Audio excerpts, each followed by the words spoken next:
On a la chance de pouvoir assister prochainement à un cours des compétiteurs qui se préparent pour des grosses compétitions. Le cours va consister à une espèce de tournoi. On a la chance de pouvoir justement y assister. On va essayer de ne pas trop les déranger avec la caméra. J'ai aussi pu négocier une interview avec les frères Gerbi, des compétiteurs nationaux plus ou moins connus en grappling.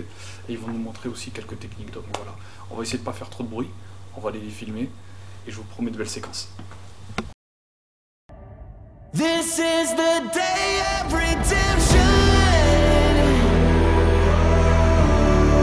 The day of redemption.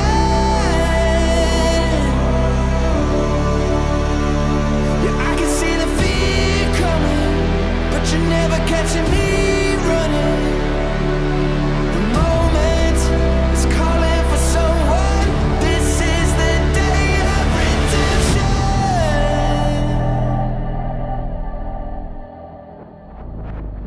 You can take the red or the blue pill, but you're gonna have to choose.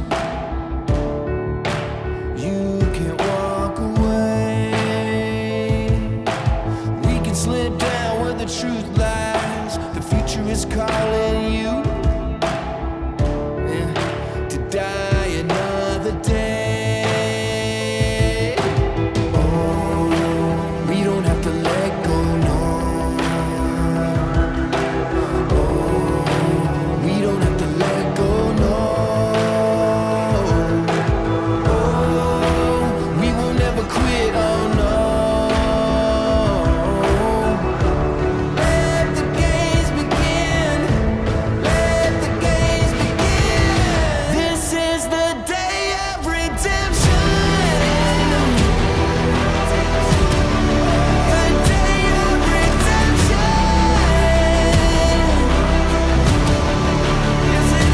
I can see the fear coming, but you're never catching me running. The moment is calling for someone. This is the day of redemption. This is the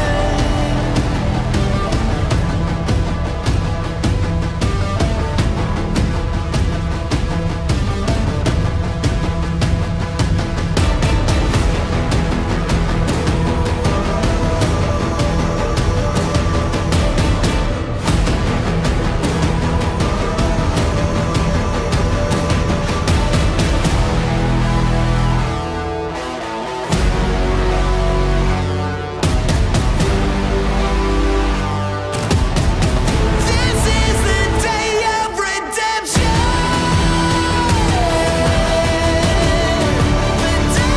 redemption. The day of redemption. Yeah, I can see the fear coming, but you're never catching me running. The moment is calling for someone. This is the day of redemption.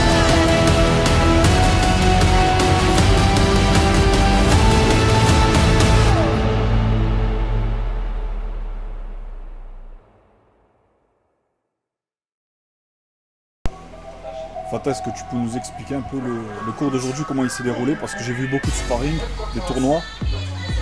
Oui, donc on essaie de se réunir là entre compétiteurs, on prépare les compétitions à venir, on essaie de ne pas lâcher. Surtout qu'il y a des échéances qui arrivent là pour certains d'entre nous, donc on prépare, on essaie de tout être présent et voilà quoi. Le cours d'aujourd'hui c'était style compète. On a fait comme un tournoi entre nous pour vraiment être dedans. On aura l'occasion de te voir prochainement en compète. Bah, j'espère bien dès que les compétitions vont reprendre et ouais, c'est bien, vous allez me revoir.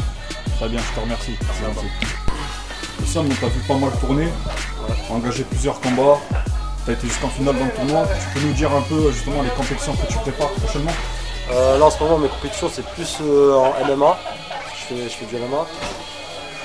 Ce sera le 10 avril à Vitry-sur-Seine au FFA Challenge.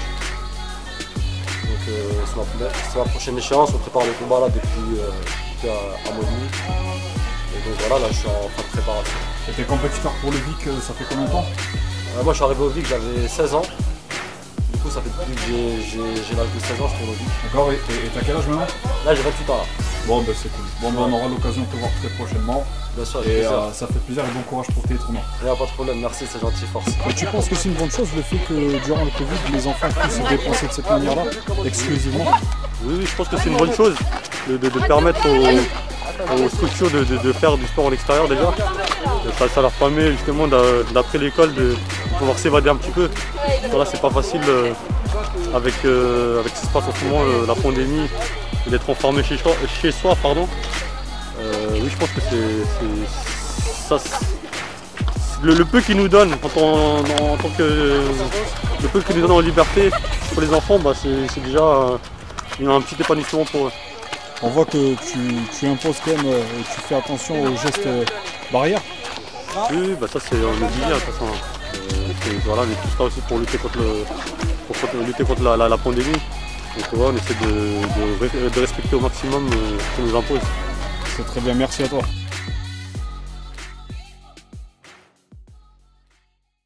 Ali et Younes Garbi, merci de m'avoir accordé cette petite interview. Merci à toi. Merci à toi. Alors j'ai quelques questions à vous poser. Je vais commencer par la première. Cela fait combien de temps exactement que vous avez commencé la discipline? 2013. J'ai ouvert la voie. J'ai commencé septembre 2013 à m'entraîner au grappling. Je connaissais pas du tout le sport. Je me suis laissé tenter par l'influence de mon grand frère qui travaille juste à côté de la salle. Donc j'ai pratiqué les premiers entraînements, j'ai kiffé. Et Ali a suivi par la suite, quelques semaines après.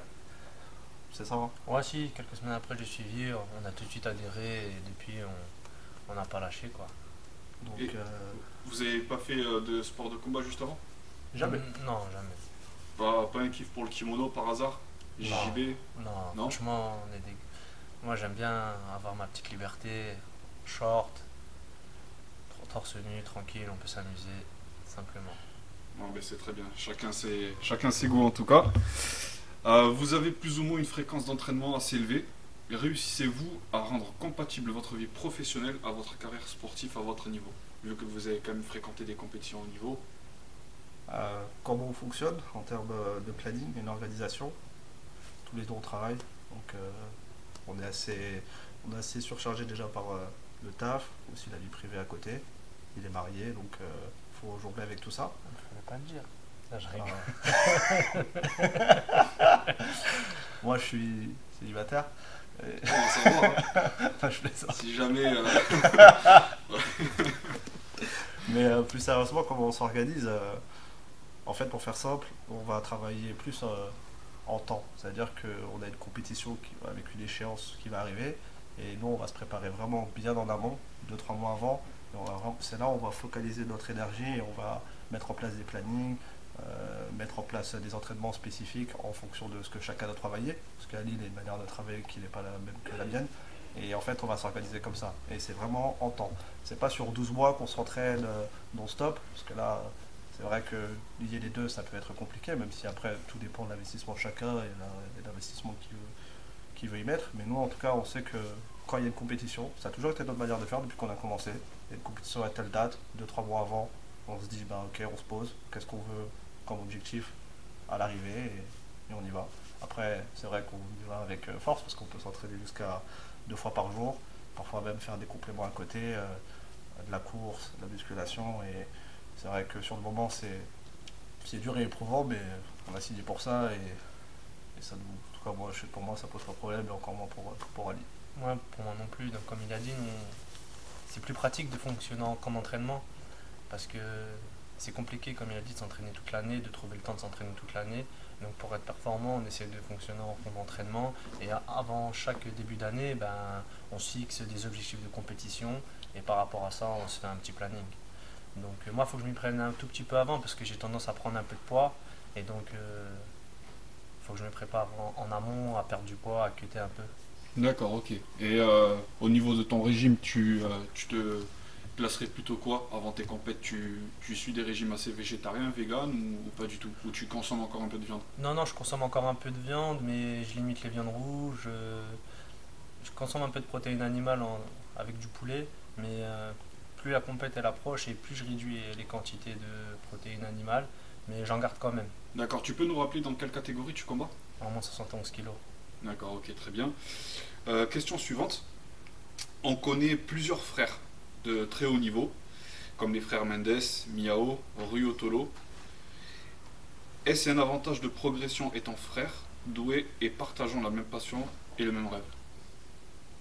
Bon, après, je ne comparerai pas aux noms que tu as cités, parce que franchement, c'est des mecs qui sont très très Très forts. Les Mendes, ben, leur palmarès parle pour eux. Mais effectivement, comme tu le dis, le fait d'être frère et d'avoir une passion commune, je pense que ça pousse à performer et à s'améliorer. Et en plus, il y a une relation qui est assez saine.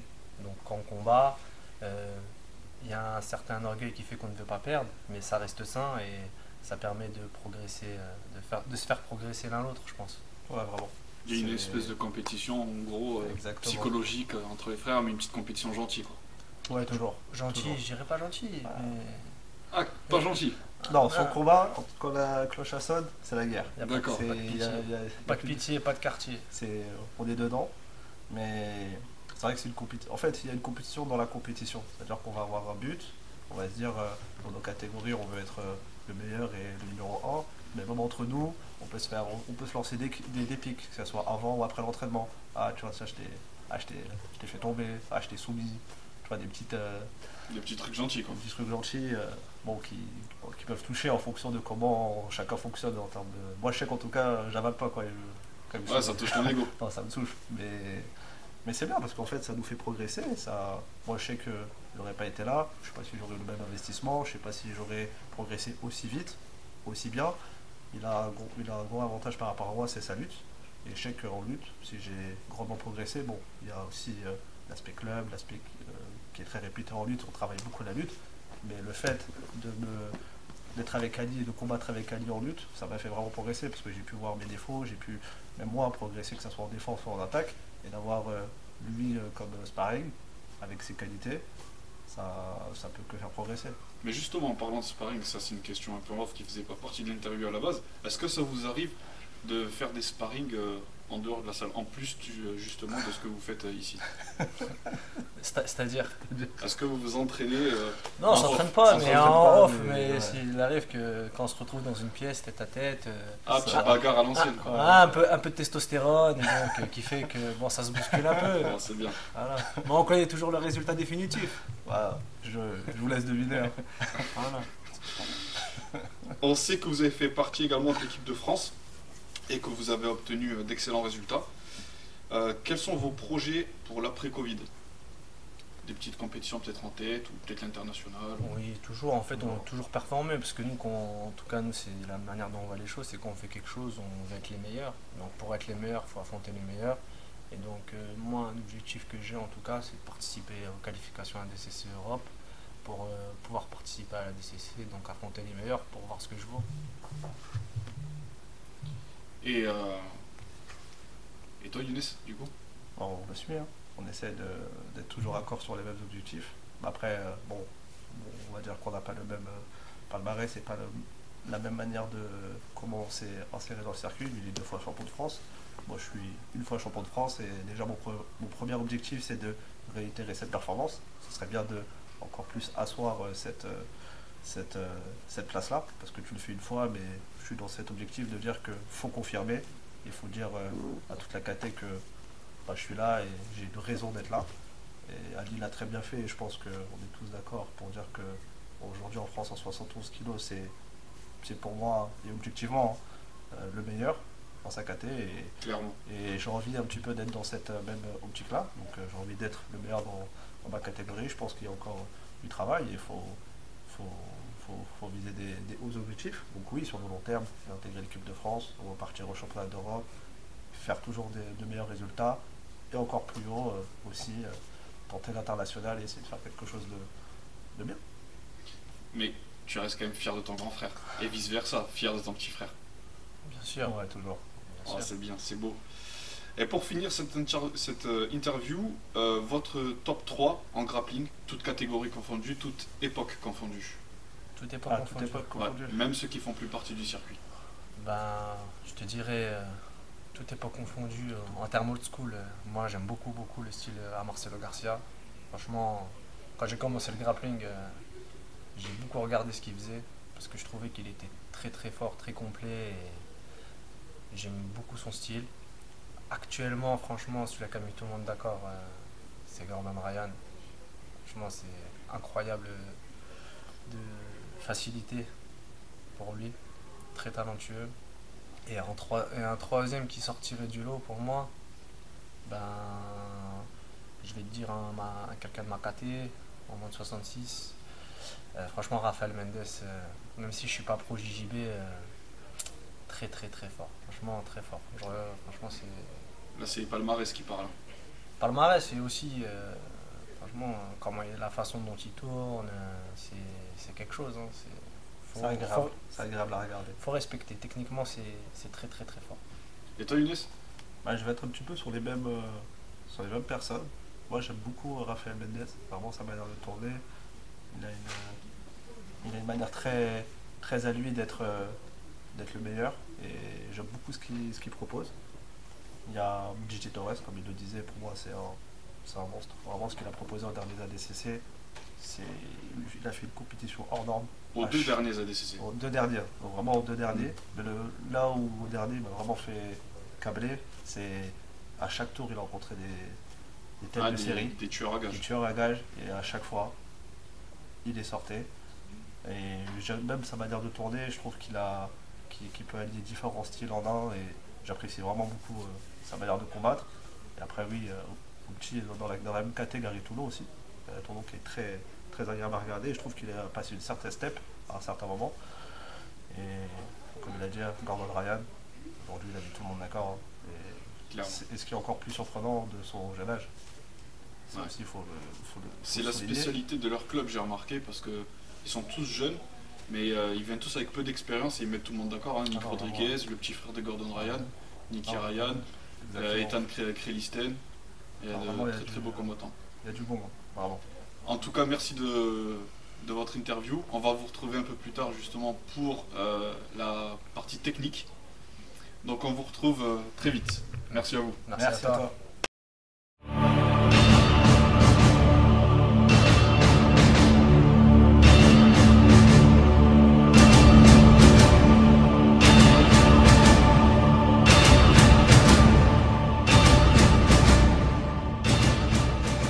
Donc là, on va avoir une position en lutte où on se retrouve dès lors qu'on loupe une attaque ou que la personne défend très bien. Donc ce que je fais, c'est que je vais attaquer et Younes il va défendre. Donc là, je vais descendre. Younes il descend. Donc là, je me retrouve dans une position qui est, on va dire, délicate. Donc ce qu'il faut faire, c'est déjà, il ne faut pas rester là. C'est très important. Il y a deux choses ici qui est très important à noter. Une chose, c'est qu'il faut faire attention à pas ce qu'ils prennent la guillotine ou le bravo. Donc il faut protéger le cou. Et la deuxième, donc de ne pas se faire soumettre. Tout d'abord, c'est le plus important, c'est pas se faire soumettre. Et la deuxième chose qui est importante, c'est pas qu'il passe dans le dos. Vas-y, passe dans le dos. Parce que là, je suis encore plus en danger. Donc c'est ces deux choses-là. On revient en face. Donc moi, dès que je me retrouve ici, la première chose que je fais donc, c'est que je viens saisir un poignet. Dès que j'ai saisi le poignet, déjà ici, je me sens plus en confiance. Après, d'ici, j'aurai plusieurs possibilités. Soit j'ouvre en carré ici, pour venir et repasser dans le dos. Donc là, je serai dans l'attaque contre-attaque, entre guillemets. Donc je poursuis ma première attaque. Bien. Donc dans l'enchaînement, j'attaque, je me loupe. Il se pôle. Tout de suite dans le timing, je passe dans le dos. Et là, on voit que c'est moi qui reprends la position dominante. Ça, c'est une première chose. Si on sent que le contrôle, il est trop bon, donc là, je vais rentrer. Hop. Il est rentré. Hop. Donc là, je reviens en base. Je fais toujours attention à que mes jambes soient à distance. Et ce que je fais, je sors comme un lutteur. Toujours. Donc je vais être là. Je rentre, hop. Tout de suite. Ce que je fais, c'est je fais des mouvements de tête. Donc je vais rentrer, sprawl, hop, bien saisir. Main dans le poignet. Et j'essaie de sortir la tête à chaque fois. Donc il y a ces deux choix là. Soit on rentre, hop. Ensuite je ressors pour pas attraper la saisie. Si, hop, je rentre, saisie, poignet et je pars dans le dos. Voilà. Et tout ça, c'est... faut rester le moins statique possible en bas et surtout, c'est pas paniquer. Le plus important, c'est pas paniquer. On est là, hop, je rentre, il défend bien, Là on sent que c'est ouvert. Toujours une main dans le poignet pour éviter la guillotine. Parce que si, voilà, tout de suite c'est très dangereux. Alors que si je viens ici, là je suis à l'aise. Là on vient poser le pied au sol et on vient s'ouvrir. Là je vais lâcher le poignet une demi-seconde pour prendre l'appui. Et là on voit, je regarde vers le ciel et je reviens tout de suite coller. Toujours rester proche de lui. Et là c'est moi qui en position de contre-attaque. Là je peux venir soit prendre le dos, soit faire plein d'autres. On va repartir, hop, je refais une fois, hop hop, j'attaque, ça se roule. Hop là. Et ici aussi, on peut le faire debout. Hop, il vient saisir la tête. Tout de suite dans le timing, avant que, hop, il revient saisir. Hop là. Donc là, il peut se faire au-dessus aussi. Hop, il vient saisir la tête. Hop là, je suis pris. Je sors, comme j'indiquais. Je sors, toujours. Hop. Le jeu du balancier de la tête. Voilà. Si là, je peux pas sortir, je suis pris. Hop là. On peut sortir. Très important. Là. Et toujours tenir. Toujours faire gaffe. Ici. Là, le poignet, toujours. Parce que si j'ai son poignet, il ne peut pas m'étrangler. Et moi, j'ai de la latitude. Même là, hop. Je peux lutter. Voilà, c'est une petite défense que j'aime bien faire. Et ça me permet même de contre-attaquer, vu que je suis quelqu'un d'assez offensif. Donc même si je me loupe sur une attaque, on voit qu'en lutte, pour déstabiliser l'adversaire, il faut jouer sur plusieurs phases. 1, 2, 3. Donc là j'attaque double leg ou one leg, le mec il sprawl. Carré, je passe dans le dos. Carré, j'explose. En fait, il ne faut jamais s'arrêter. Et tant, il y a une chose importante qui est à noter, c'est pas parce que je me suis fait, on va dire, amener ou contrer que le combat il s'arrête par exemple. Là, Younes il va m'amener. Hop. Là c'est pas fini. Je sors les fesses. Voilà. En fait, la lutte, il faut savoir que c'est jamais fini. Tant que j'ai pas stabilisé, c'est pas fini. Parce que souvent on se retrouve là, hop, une attaque. Oh. On se laisse tomber. Alors que là, à partir du moment où on sait que la chute elle est proche, finalement, je peux utiliser le balancier de mon adversaire. Il y a beaucoup de choses à faire. Et donc, moi j'aime beaucoup ce style de contre-attaque un peu à la russe, où je vais rentrer, hop, il va descendre, je vais venir. En fait, on va être là dans l'échange. Toujours dans l'échange. Et je trouve que ça c'est très important. Pas rester sur une attaque figée, je vais pas dire que c'est démodé, mais ça surprend plus personne, on va dire. C'est pour ça qu'il faut enchaîner les attaques, enchaîner aussi les dimensions bas, milieu, haut, gréco. En fait, pour vraiment, on va dire, déstabiliser l'adversaire, je pense qu'il faut maîtriser un peu tous les aspects de la lutte, que ce soit la gréco, de la libre. Nous, on est en grappling, donc il faut faire attention à la guillotine. C'est pour ça, toujours avoir la main sur le poignet, il faut faire très attention. Et c'est pour ça que je trouvais intéressant de montrer cette défense aujourd'hui. Parce que elle part d'une attaque et ça se termine soit en défense, on ressort, ou soit en contre-attaque, on repasse sur une phase où on domine. Et c'est un aspect que j'apprécie dans cette attaque. C'est l'aspect que j'apprécie dans cette attaque. Alors là, on va partir dans une configuration. On est en compétition, je perds au point. Mon adversaire devant moi, elle est archi bon en lutte. J'ai du mal à trouver les ouvertures. J'ai tenté 2-3 attaques où ça passait pas. Ce que je vais faire, c'est que je vais tirer la garde tout de suite. Je tire la garde vers moi en papillon. Mais comme il a dit tout à l'heure Ali, il faut rester réactif et pas se laisser dominer par l'adversaire. Donc ce que je vais faire, c'est que je vais tout de suite aller dans ses jambes. D'accord? Je vais rentrer. On va partir dans ce sens-là. D'accord? Pour essayer de le déséquilibrer. Deux possibilités. Soit je pars sur la soumission. D'accord? Comme c'est le cas ici. En clé de cheville. D'accord? Alors, lorsqu'on part dans une clé de cheville, c'est très important. Première part, ce pied-là, il sert à quoi? À éviter qu'il revienne. Ça, c'est le point important. Autre point important, serrer les jambes. D'accord? Et lorsque ces deux conditions sont prises, j'enroule. Et lorsque j'enroule, j'aplatis et je regarde toujours vers le haut. Et là, ça tape tout seul. D'accord? Donc ça, c'est la première variante. Ça, c'est je perds au point, je vais tout de suite sur les jambes pour essayer de le déstabiliser ou trouver un autre point d'appui ou une autre ouverture. Imaginons, on est au sol, ok, j'ai tiré la garde, je pars sur la jambe comme à mon habitude, mais lui il sait défendre. D'accord? Ce que je peux faire, c'est qu'il va mettre son poids sur moi, et ce que je vais faire, c'est que je vais essayer de, encore une fois, casser la distance. Parce que si il met son poids sur moi, c'est terminé. Donc, encore une fois, je vais casser la distance. Rester sur ce pied-là. Ce pied-là, il est très important parce que si je perds ce poids d'appui, c'est terminé. D'accord? Donc, je garde toujours vraiment ferme les jambes. Donc, je croise vraiment bien les jambes. Ce pied, je le garde toujours en appui. Pareil pour le genou. Et si ça passe pas, si j'ai du mal vraiment à le ramener sur la cheville, je passe sur une autre variante. Je pars sur le côté. D'accord? Et si je pars sur le côté, je pars sur un renversement. D'accord? On va recommencer. On va vers moi, Ali. On est au sol, j'ai tiré la garde. Je rentre. Il défend bien. Ce que je vais faire, c'est que je vais rentrer ce bras-là dans l'intérieur, passer sur le côté et tout de suite renverser. Ça, c'est dans le cas où la soumission n'est pas passée et qu'il a réussi à mettre son poids. Ça peut être difficile de partir sur une soumission quand on est quelqu'un à côté qui est très expérimenté. Donc la réactivité est vraiment très importante dans le combat. Si j'ai senti tout de suite à mon entrée, lorsque j'ai tiré la garde, que la soumission va être compliquée à passer parce que j'ai du mal à le renverser, tout de suite réactif. Et je pars. C'est vraiment très important. Toujours avoir un coup d'avance. Comme il a dit tout à l'heure, c'est toujours intéressant de travailler en dynamique et en deux temps.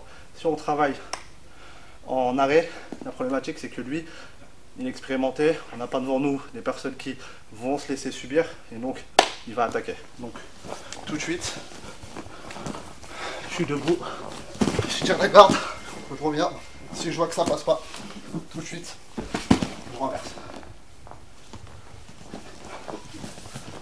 On commence, j'ai du mal à amener. Je passe là, il défend bien, je fais tout de suite, je renverse. Alors, on va montrer juste dans le détail le renversement. Je suis passé dans la jambe. C'est une garde qui est assimilée à la X-garde. Donc ce que je vais faire, c'est que je vais changer le sens de mes jambes. Mon talon, je le passe de l'autre côté et je fais un mouvement comme un essuie-glace. D'accord? Donc ce pied qui était là, je le passe sous le genou et celui-ci sur l'adducteur. Là j'ai un super point d'appui. Cette jambe-là, ce bras-là, c'est toujours intéressant de le rentrer à l'intérieur. Pourquoi? Pour préparer le renversement. Donc ce que je fais, c'est que ce pied-là, je le baisse sur la cheville et je fais un mouvement balancier. Et dans la réactivité, je remonte. Je vais y aller. On recommence. C'est difficile en lutte, j'ai du mal, ça passe pas. Tout de suite, la jambe, et je passe. Et voilà, là, on a renversé, on est dominé, on a les poids, et psychologiquement, ça a dû te faire l'effort maintenant. Voilà.